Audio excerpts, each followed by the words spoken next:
हम ऐसे ही आते, बिना कुछ लिए और बिना कुछ लिए जाते। इसमें अगर हम साक्षी हो पाए, जाग के देख पाए, तो परम प्रसाद उपलब्ध होता है। और ध्यान रखना, दुख में जागने की संभावना ज्यादा है। सुख में तो आदमी सो जाता है, सुख में जागना ही कौन चाहता है। जब तुम कोई सुखद सपना देख रहे हो, फिर कोई जगाने लगे तो तुम कहते हो ठहरो भी, अभी पूरा सपना तो हो जाने दो। लेकिन दुखद सपने में कोई जगाए तो तुम धन्यवाद देते हो।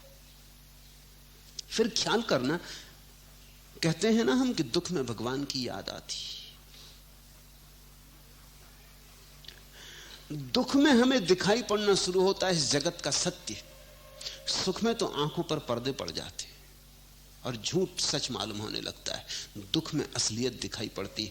बुद्ध के 4 आर्य सत्य कि दुख है, पहला आर्य सत्य अनुभव में आना शुरू होता है। बुद्ध के वचन सार्थक होने शुरू होते हैं कि दुख है, जरूर दुख है। अब इस दुख के साथ अपना तादात्म्य मत करना। ये ऐसा मत सोचना कि मैं दुख हूं, तो सौभाग्य की घटना घट जाएगी। दूर खड़े रहना, देखते रहना। जो हो रहा है वो दृश्य है, मैं देखने वाला हूं। अगर हम दृष्टा होकर खड़े हो जाएं तो फिर कोई विचलित कर नहीं पाती बात। फिर हम असंग मन, निर्लिप्त मन, अकंप मन अपने भीतर इतने दूर बने रहते हैं इस जगत में होकर जितने दूर हुआ जा सकता है। जगत में होना और जगत में न होना एक साथ घट जाते, और जब दोनों बातें एक साथ घटती हैं तभी कुछ घटा, तभी जानना कुछ घटा, तभी जानना कि मेरा संन्यास फलित हुआ। तो माणिक बाबू ठीक ही हुआ है। इस सबको सौभाग्य मानना, इस सब के बीच शांत भाव से देखते रहना, ये भी चला जाएगा। एक सूफी कहानी है। एक सम्राट बूढ़ा हुआ, उसने अपने वजीरों को कहा कि मुझे कुछ ऐसा सूत्र चाहिए जो हर हालत में काम आ जाए। वजीरों ने बहुत सोचा, ऐसा सूत्र जो हर हालत में काम आ जाए। उनकी कुछ समझ में ना पड़ा। वो एक फकीर के पास गए। उस फकीर ने एक सूत्र लिखा एक कागज पर, एक अंगूठी में बंद किया और सम्राट को लाके अंगूठी दे दी और कहा इसे खोलना तभी जब और कोई सहारा ना रह जाए। जब सब तुम जो कर सकते हो कर चुके हो और कुछ सहारा ना रहे तभी खोलना, जल्दी मत खोजना। ये सूत्र ऐसा है कि कठिनाई की आखिरी घड़ी में ही इसका अर्थ प्रकट होगा। सम्राट ने अंगूठी पहन ली। कई बार उत्सुकता भी जगी, लेकिन वचन दे दिया था तो खोला नहीं। फिर देश पर हमला हुआ कोई 10 साल बाद।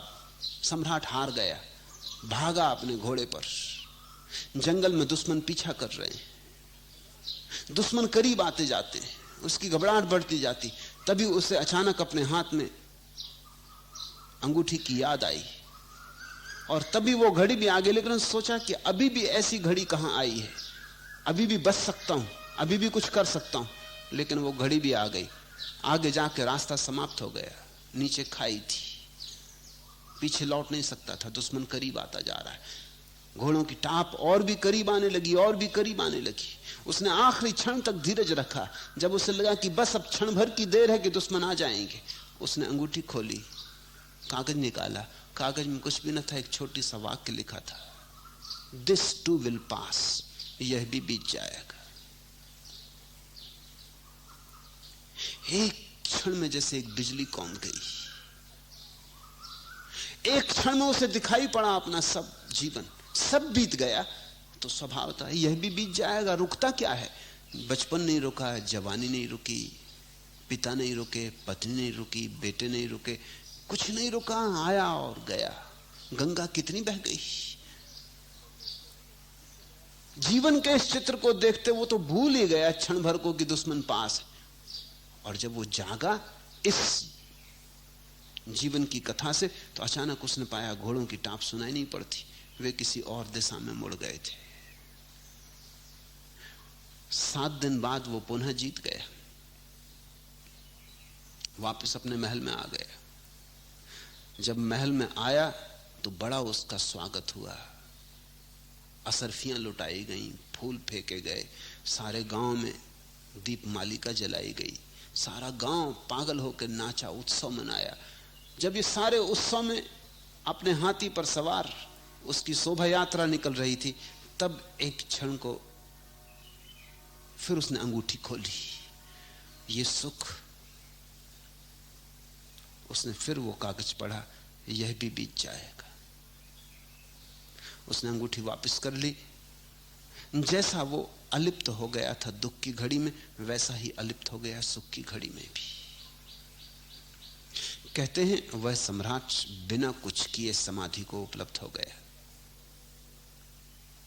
तो मानिक बाबू, इन घड़ियों का उपयोग करना, जो होता है बीत जाता है। एक ही चीज है हमारे भीतर जो कभी नहीं बीतती, वो हमारा साक्षी भाव है। वही है शाश्वत, सनातन, सदैव। उस एक को पकड़ के ही आदमी परमात्मा के द्वार तक पहुंच जाता है।